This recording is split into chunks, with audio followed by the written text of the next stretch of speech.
Good morning. So there was once a shul that was looking for a new chazan for high holidays, Rosh Hashanah, Yom Kippur. They wanted a new chazan, and they were doing interviews. And one particular cantor stood out because his letter of recommendation from the shul he worked before was tremendous. The letter said that the bearer of this letter is so tremendous. The best way to describe him is that he is like Pavarotti. Okay. He is like an angel. He's like Moshe. Okay, without too much hesitation, the president of the board of the temple decided we're taking him. And they hire him for Rosh Hashanah. And he turns out to be a disaster. Just terrible. I mean, the man didn't sing well, made mistakes, didn't get along with the people that were there, just not friendly. It was bad. So right after Yontif, he calls the president of the shul, calls the one that wrote the recommendation, and he says, "What's going on here? You give me this letter of recommendation. We hired him based on that. How could he be so full of lies? And regarding a cantor, no less, a Rosh Hashanah."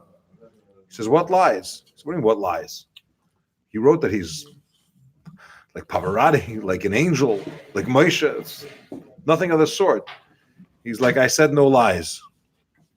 He's like Pavarotti. He couldn't read Hebrew, nor can he. He's like an angel. Angel's nicht kein Mensch. This fellow is not a mensch. And he's like Moshe. Moshe stuttered, so does he." And our question today is to try to understand what is this stuttering and speech impediment that Moshe Rabbeinu had. Okay, he didn't speak well, if you could use that term. There was, Torah calls it a ral sfasayim. Why did he have this, and what's it really about? So interesting, let's go a little backwards first. Moshe Rabbeinu is shepherding his father-in-law's sheep, Yisrael, in the desert, and he sees that there's a fire burning a bush, but the bush doesn't get consumed. So normally after a few minutes, if it's a dry bush, if it's not dry, it'll take a little longer, but the bushes will burn down. And somehow this thing continues to burn. It's not getting burnt. And he wanted to go see it. It's some interesting sight. There's obviously more to this. So he goes over, and as he gets closer, he hears a voice telling him to take his shoes off. Okay, it's a holy place. You have to take off your shoes. Shal ne'alecha me'al raglecha. Take off your shoes from your feet. So Moshe Rabbeinu does. And then he has a conversation, or a prophecy, better said, from the Eibishter to him, from God to him, telling him that he should go down to Mitzrayim. He heard the cries of the Jewish people. Tell Parai to let my people go. Okay, and that's the beginning of the process of Exodus, the beginning of the great miracle of taking the Jewish people out of Egypt, getting us to receive the Torah, ending our slavery and suffering. Moshe Rabbeinu's response to Hashem is that I can't do it. Why? Because I don't speak well. I'm not the type of person that's going to go to the king, to Parai, and talk to him about getting the people out. I don't speak eloquently. I stutter. What's the background to this stuttering? Where is Moshe Rabbeinu's speech impediment come from? So the Medrash tells us the story that after Basya, the princess, took Moshe Rabbeinu out of the water, and she loved him and cared for him. She would hug him and kiss him. A little baby. As he grew up in the palace, she wouldn't even let him leave the palace initially. And Parai would play with him. And anyone that saw him, the Medrash says he was so cute that everyone would just come to see this boy. And Parai was once playing with him on his lap. And Moshe took Parai's crown off his head and put it on his own head. Now, this has a lot of indication behind it. And some of Parai's sorcerers, stargazers, fortune tellers were in the chamber of the king at the time, and they said, whoa, this is a problem. Remember we told you that we see in the stars there's going to be a Jewish kid that's going to come and redeem the Jewish people. This may be the problem. This may be exactly what you're dealing with. And different opinions came up. One opinion said, kill him. Another advisor said, burn him. Yisrael, who later would become Moshe Rabbeinu's father-in-law, was an advisor to Parai at the time, And he said, not so fast. Maybe this child is just a kid. Let's make a test. We'll take a tray. We'll put gold coins on one side of the tray and hot burning coals on the other side. And let's see what this Moshe goes for.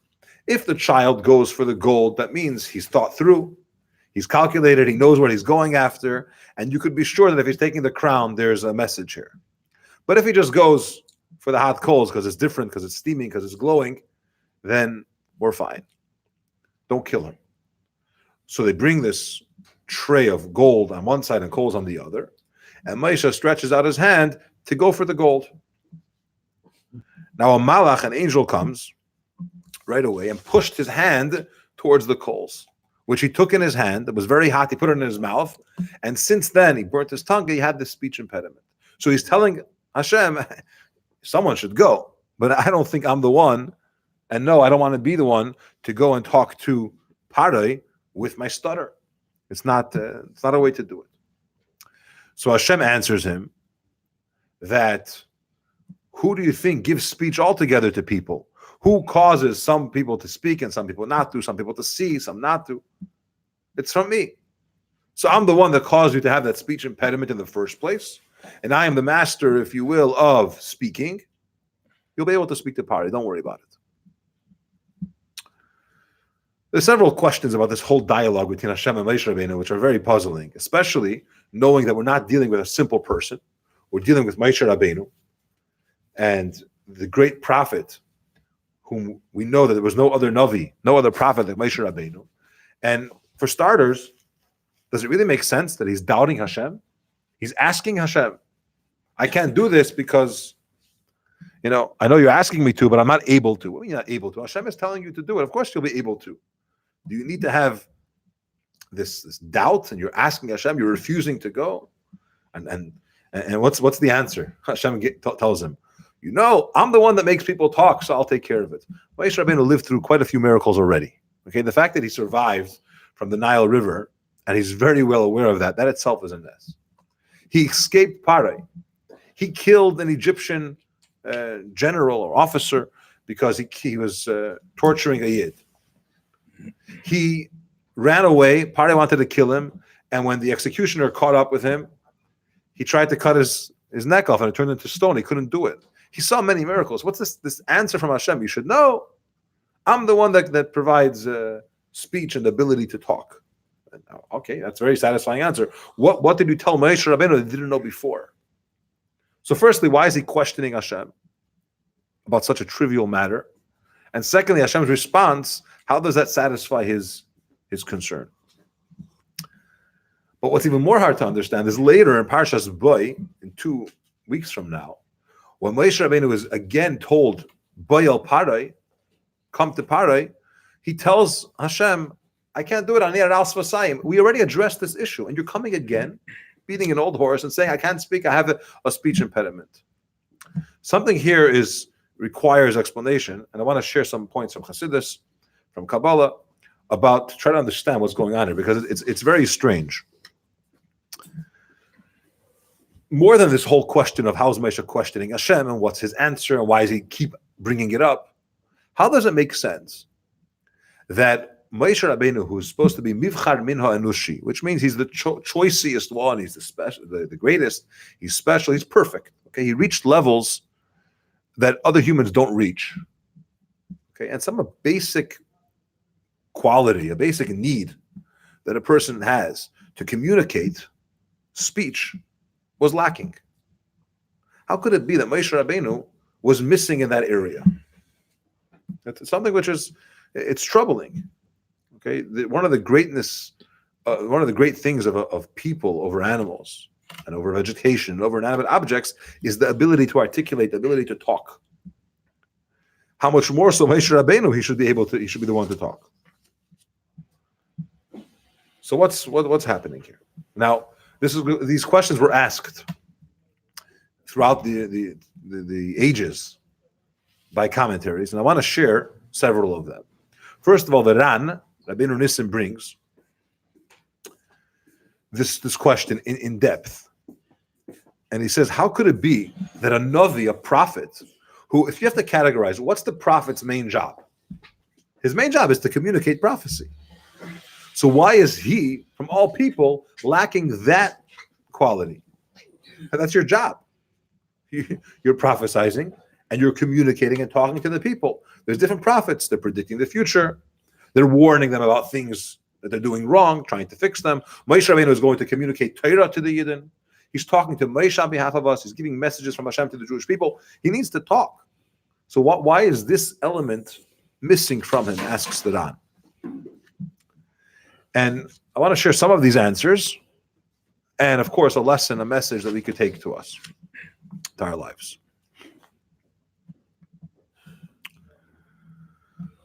The Ramban talks about this very question, and he says the reason why Hashem made him with a speech impediment is because he wants to remind Moshe about the miracle that happened.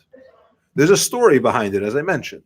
The reason why Moshe, he wasn't born not being able to talk properly. He was on Paro's lap. They were arguing about killing him, which way to kill him. Should they burn him or otherwise? And they did a test. Miraculously, he was saved because he took the coals instead of the gold. That's a miracle that Hashem was saving him. Unfortunately, he got burnt as a result. And the Ramban says, Nachmanides says, this is a message, a sign, a remembrance to everyone that Hashem does miracles. And Hashem is by your side. And Hashem is protecting you. And every time Moshe Rabbeinu opened up his mouth to speak, it was a reminder. You know why he sounds like that? Because Hashem saved his life. So yes, it's technically a problem to be not being able to speak and have that difficulty. But there was a purpose here. There was a reason to bring out the Ness. Okay? And that's why Hashem didn't want to take away that speech impediment. When he spoke to Pare, there was a miracle. And Pare was able to hear him and understand him. Although Aaron spoke through him. But there was a miracle when he needed to speak. It was audible. But at the same time, to remove that, as soon as he finished talking, he was back to his regular speech problem. To bring out that miracle. That's the Ramban's explanation. The Shalach HaKadosh says, it's more than just teaching us a miracle, but we're giving a message to Pare. Imagine, Moshe Rabbeinu comes to the palace. He's standing in front of Pare, okay? And he starts to talk. And Pare hears stuttering. Just 1 second. This is the same guy. This is the guy who was in my palace as a child. We were concerned about that crown that he put on his head. Now he's standing in front of me and asking me to let all my slaves go. He's taking my crown.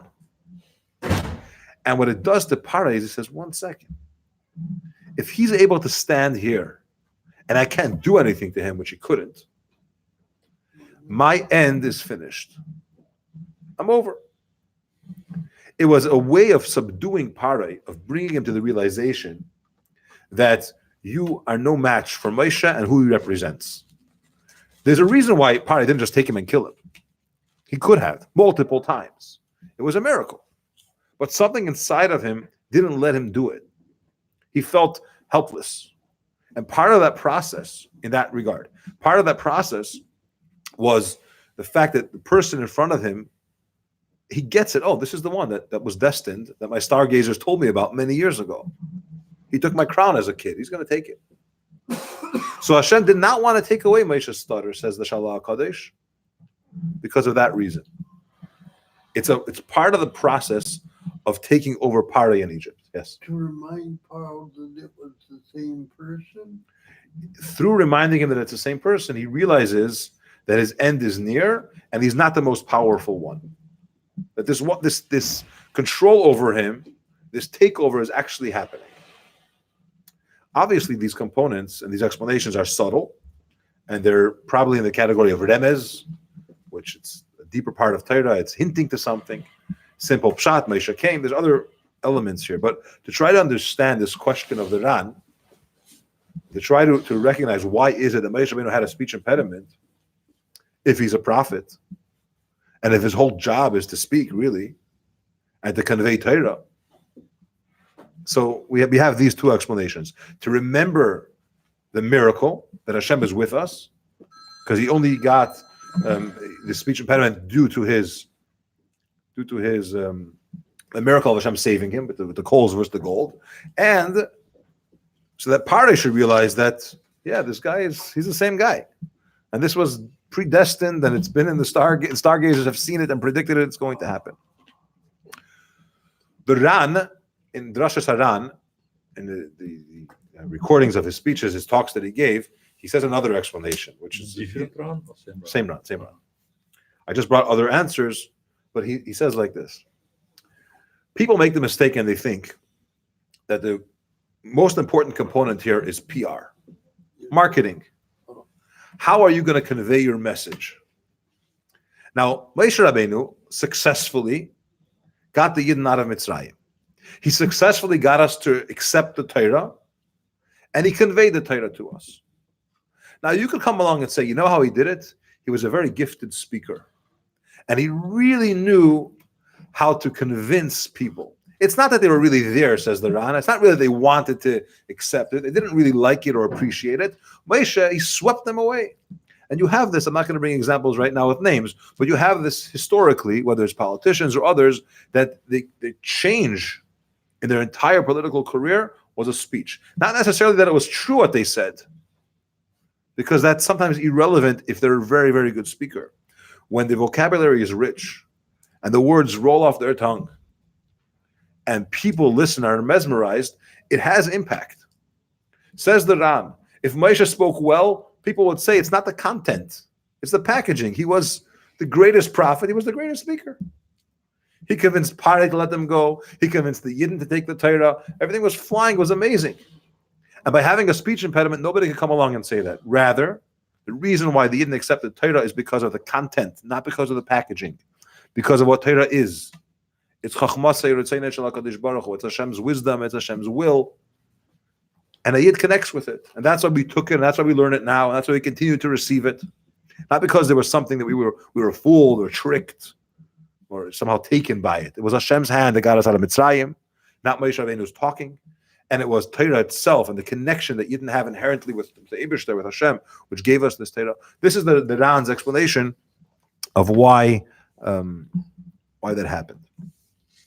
And that's why, although perfection, which Moshe Rabbeinu had, should have a proper way of speaking, although a prophet, the most important thing that he needs is to be able to talk, the most important, very important, to be able to articulate, those things were lacking. Because Moshe Rabbeinu's need here is that the Yidden should receive the Torah not because he spoke well. As a side note, in the wine industry, it's very important, the label of the wine. And there's a lot of competition in wine, and almost as much effort that goes into the product itself, to the quality of the wine, goes into literally the label on the bottle. Because the first time a person buys the bottle of wine, it's based on the label. The second time will be the quality and so on, of the product. But it's known in many things in marketing in general. But in wine particularly, the label matters so much. And the world we live in, it's like that. Now, I'm not going to say that we should ignore the world and not worry about marketing. These things are important, and the package of something is important. And unfortunately, we live in a world where people make decisions based on the cover of the book. Very good. The Mishnah says, don't look at the jug, rather what's inside of it. But unfortunately, the world does look at it that way. And it does have to be properly packaged. But at the same time, if Moshe were to speak smoothly, says the Ran, people will say, okay, he got us because of the gift of gab. Okay, so he says another thing. We should remember that Yidden took the Torah not because it was cool, flashy, not because it was stylish. Oh, it's an amazing thing. We took it because it was real, because we connected with it.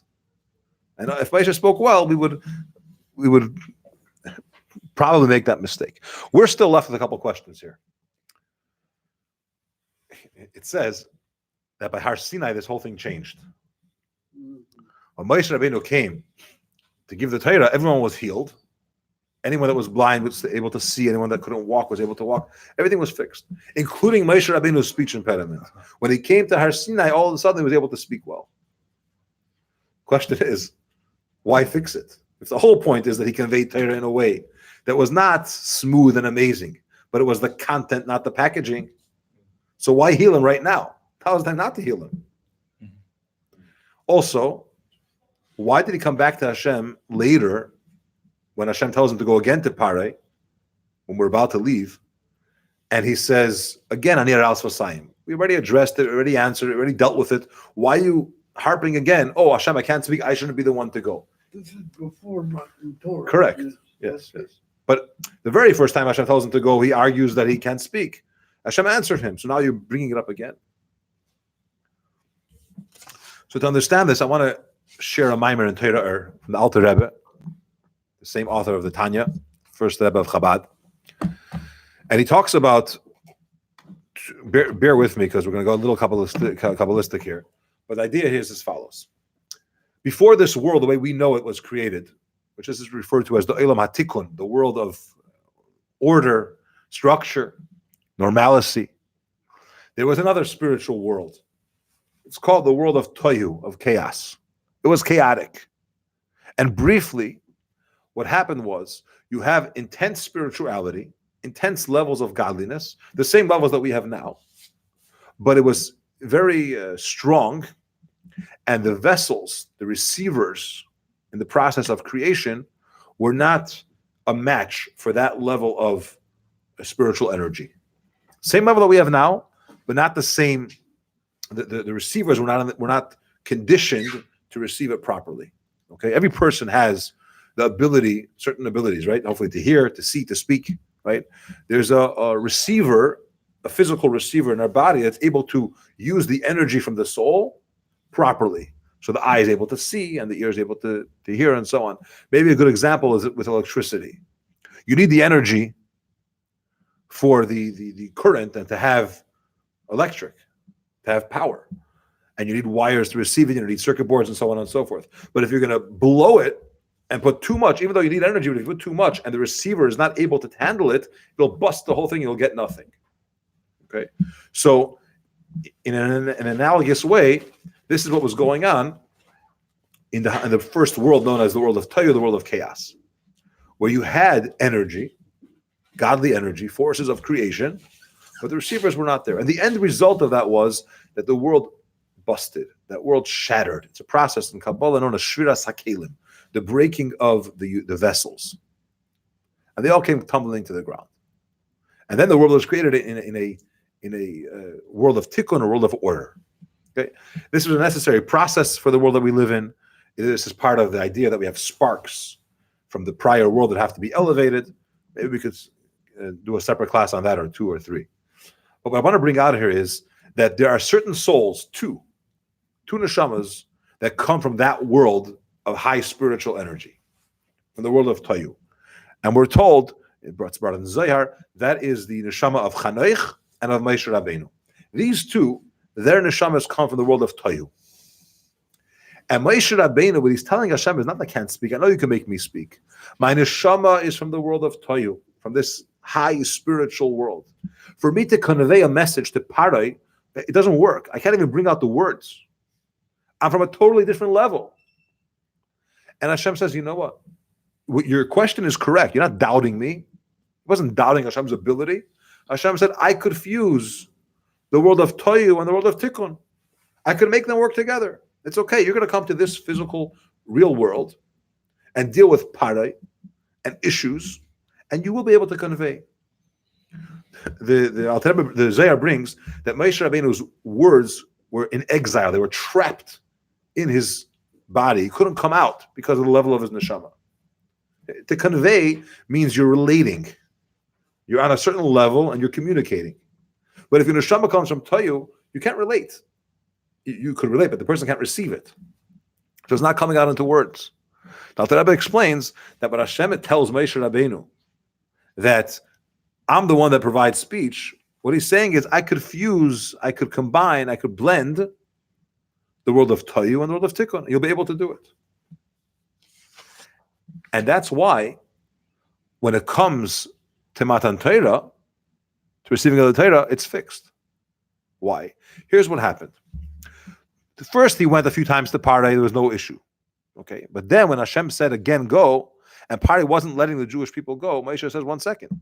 We're not making a dent here. In other words, the world of Toya, this chaotic, spiritual, high-level world that my soul comes from, that's who I am, is not impacting Pari. I'm Aras Vasayim. I have a speech impediment. I'm not connecting. And Hashem tells him again to go. When it comes to Matan Torah, the reason why it changed, which it shouldn't have, if the whole point is that it shouldn't be smooth, is because we reached a level through the process of the Yidden going out of Mitzrayim, through the process of the Jewish people getting ready to receive the Torah, which we grew, we developed, we worked on ourselves, we became better people. The world became a holier place. And now it could receive Moshe Rabbeinu's words, which are from this high level known as Toyu. So Moshe is coming to Matan Torah. It's very different. The world that we're in is very different from the world that we were in before we left Mitzrayim. Exodus from Egypt represents a change. This low level of impurity and ervas haaretz and all that it represents was broken. We managed to escape it. The world is more refined now, in a sense. And when we come to receive the Torah, Moshe could talk. His words could be expressed. And what it shows us is, and this is the lesson I want to share, that in life we encounter often that we're trying to do the right thing. We're trying to do something holy and spiritual, but the receiving end, or whatever you're interacting with, is not at all aligned. Thank you. He's not getting it. And we have to understand, look at the process of the Yidden. Initially, Moshe Rabbeinu said, how's this going to work? Hashem said, I'll help you. But when we get out of Mitzrayim, the world is becoming better. The physical world that we're in, through every act that a Yid does, every mitzvah that we do, every time we learn, every time we work on ourselves, we're making the world better. And the world is more refined, and it's able to receive now these levels which otherwise would be disconnected. It's not compatible. And just like it happened by Matan Torah, that when we were ready to receive it, Moshe Rabbeinu's words flowed, and there was no issue. Similarly, every time we do something to the world could receive more, the world could connect better. And it does have that impact. And that's really the purpose in this world. We're making the world a better place, that spirituality could be felt, that godliness could impact this physical world. It becomes a better place, it becomes a garden, and when the world, which already is ready, Mashiach comes. That is the Ran, the Ramban, the Shalom HaKadosh, the Zayar, the Alter Rebbe, and the reason why Moshe Rabbeinu had a speech impediment. Thanks for joining. Like, subscribe, share. See you tomorrow, Mitzvah Hashem.